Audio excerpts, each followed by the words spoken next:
Hello everyone, hope you're having a great day. In this age of increasing environmental consciousness, the significance of energy efficiency has never been more pronounced. Today, we are about to launch an expedition, exploring the complex mechanisms that keep our homes warm and inviting. Our journey will navigate through the intricacies of insulation, highlighting its critical role in conserving energy. As we delve deeper into the subject, we'll uncover the marvels of insulation foam, a simple yet potent tool in our arsenal against energy wastage. We'll unravel the science behind this magic, explaining how it helps keep our spaces efficiently heated. This exploration will leave us with a deeper understanding of the world of energy efficiency, reminding us of its importance in our daily lives.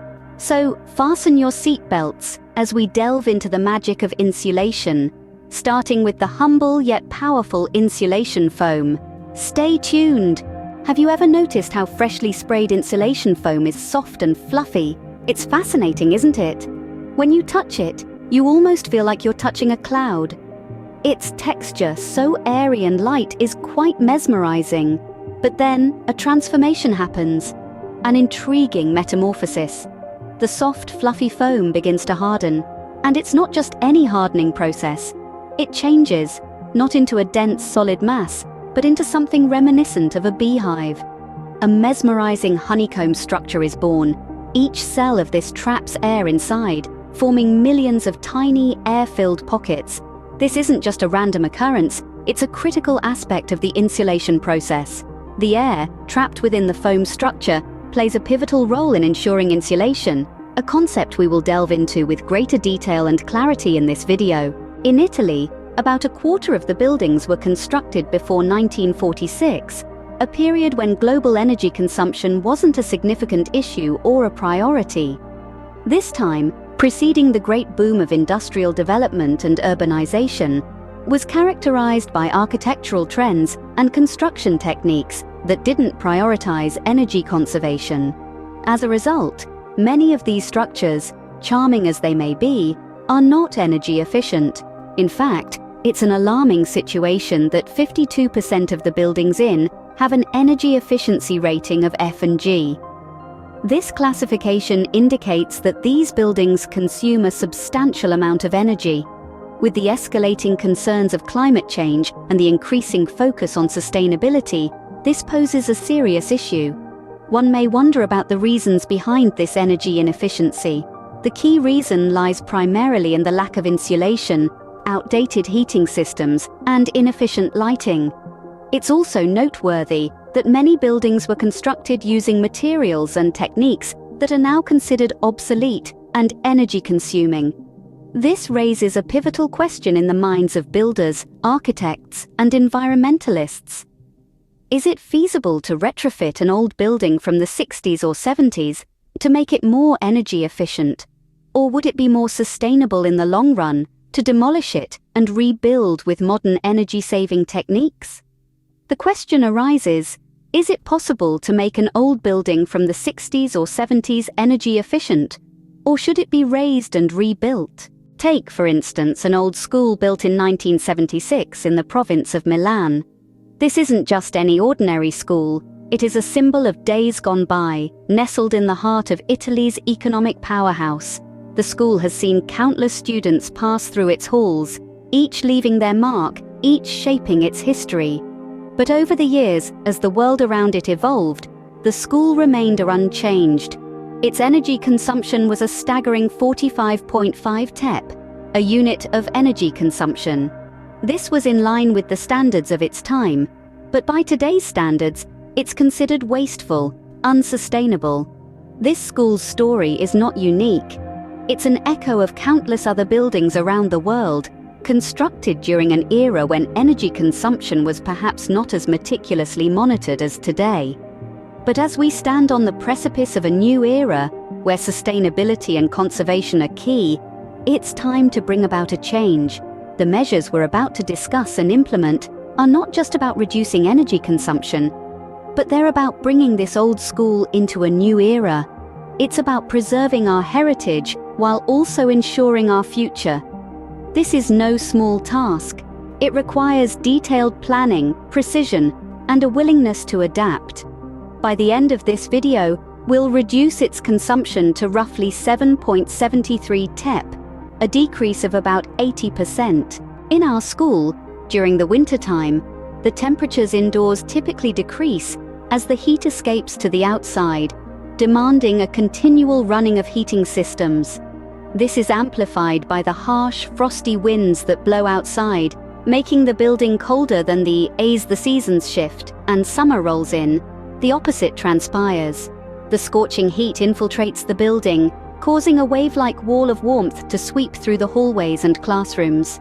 With the sun's rays beating down on the roof, the building soaks up the heat, turning into a furnace. Thermodynamics explains these phenomena perfectly. Heat always travels from areas where it's abundant, like our classrooms in summer, to areas where it is in scarce supply, like outside in winter. This constant and cooling cycle not only inflates our energy bills, but also adds to the carbon footprint if the heating is powered by burning fossil fuels. Heating not only adds to the energy bill, but also contributes to CO2 emissions if produced from fossil fuels. To reduce the energy consumption of our school, the first step is to thermally insulate the building. We begin by understanding what thermal insulation is, to further grasp its importance. Thermal insulation is a method that bars the transfer of thermal energy from outside to inside a structure and vice versa. This method involves materials and techniques that are critical in maintaining a consistent and comfortable indoor temperature, regardless of the weather outside. One of the primary ways to achieve this is through thermal cladding. Thermal cladding is a type of insulating layer applied to the exterior of a building, not just to enhance its aesthetic appeal, but to protect it from harsh weather conditions as well. Cladding also helps in reducing heat loss. Another effective technique to achieve thermal insulation is insulation blowing. This process involves blowing or spraying insulation material into wall cavities, floors, and attics. This material expands and fills even the smallest gaps, providing an airtight and energy-efficient building. By adopting these measures, we can significantly decrease our school's energy consumption, making it a model of environmental stewardship. This involves several measures, such as thermal cladding and insulation blowing. Thermal cladding, as the name suggests, is like a jacket put on the external walls of the building. Essentially, it involves coating the walls with insulating panels that vary in thickness according to the material used and the local climate. For instance, our school in Milan has a thicker insulation than one in Palermo due to different climate conditions. Transitioning onto insulation blowing, it's crucial to understand that the needs a cavity, a void space up to 30 centimeters, between the internal and external wall. This feature is common in buildings constructed between the and 90s. Hence, if you reside in an apartment erected within this period, insulation blowing could be a viable option for you. In essence, small holes are made in the wall, with insulating material injected from the bottom up, seamlessly filling the cavity. Theoretically, this process is akin to adding another layer of insulation to an outfit you've already put on. It's like equipping your building with an internal thermal shield, boosting the energy efficiency and comfort levels within.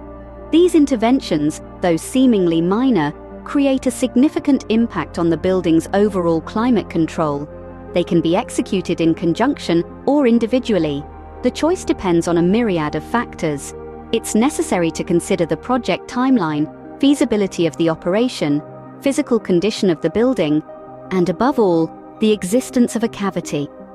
Assorted factors come into play when choosing the most suitable intervention method. However, amidst all these variables, one constant element that significantly influences the effectiveness of this insulation process is the insulating materials used. In this next scene, we're going to take you on a journey to a real-life transformation. We'll explore an old school in a frigid zone, suffering high energy costs due to poor insulation. After careful consideration, thermal cladding and insulation blowing were applied. Specific insulating materials were chosen to match the school's structure and weather conditions, ensuring disruption to daily operations.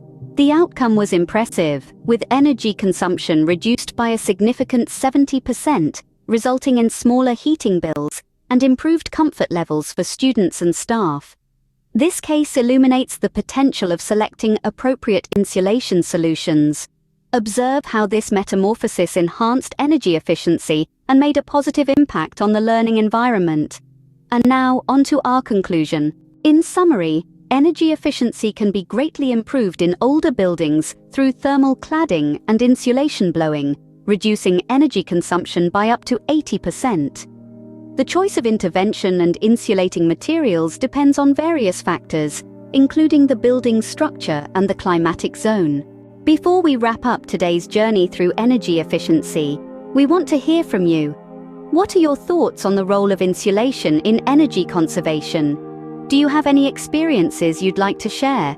Leave your thoughts in the comments section below. If you found this video insightful, don't hesitate to give it a thumbs up or down based on your preference. It helps us understand what content resonates with you. Remember to share this video with friends who might be interested in learning more about energy efficiency. And if you haven't done so already, subscribe to our channel for more explorations into fascinating topics like this one. Lastly, turn on notifications so you won't miss our next video. Until then, stay curious and keep exploring.